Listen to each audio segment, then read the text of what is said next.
রাজধানীর কয়েকটি স্থানে সোমবার দুর্বৃত্তদের বাস ও প্রাইভেট কারে আগুন দেওয়ার ঘটনায় একটু হলেও উত্তপ্ত হয়ে উঠেছে রাজনৈতিক অঙ্গন।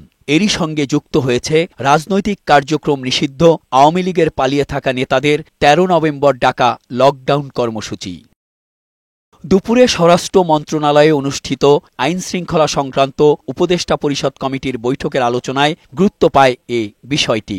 আলোচনায় উঠে আসে আসন্ন নির্বাচন, আইনশৃঙ্খলা পরিস্থিতি, অস্ত্র ও মাদক উদ্ধার এবং সীমান্ত দিয়ে পলাতক সন্ত্রাসীদের দেশে প্রবেশ প্রসঙ্গ।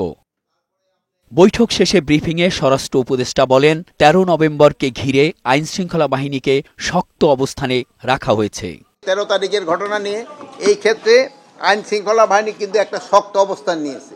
কোনো সন্ত্রাসীকেই কোনো ধরনের ছাড় দেওয়া হবে না। যারা জামিন দেয় তারা যেন অন্তত এই অ্যাকচুয়াল সন্ত্রাসীগুলি যেন জামিন না দেয়। সীমান্ত বাহিনীতে অলরেডি নির্দেশনা দেওয়া আছে এবং আরও দেওয়া হয়েছে যেন কোনো ধরনের সন্ত্রাসী দেশও যেন কোনো সন্ত্রাস করতে না পারে এবং বাইরে থেকেও যেন না আসতে পারে। অবৈধ অস্ত্র ও মাদক উদ্ধারে অভিযান জোরদার করার পাশাপাশি সড়ক মহাসড়কের পাশে খোলা জ্বালানি তেল বিক্রি বন্ধের নির্দেশ দেওয়ার কথা জানান জাহাঙ্গীর আলম চৌধুরী।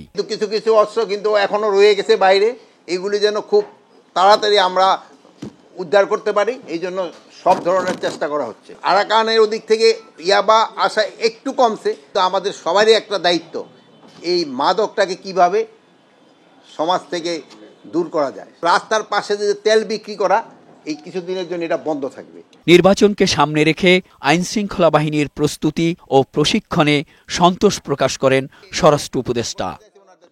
মেহেদী আজাদ মাসুম, বৈশাখী সংবাদ, ঢাকা।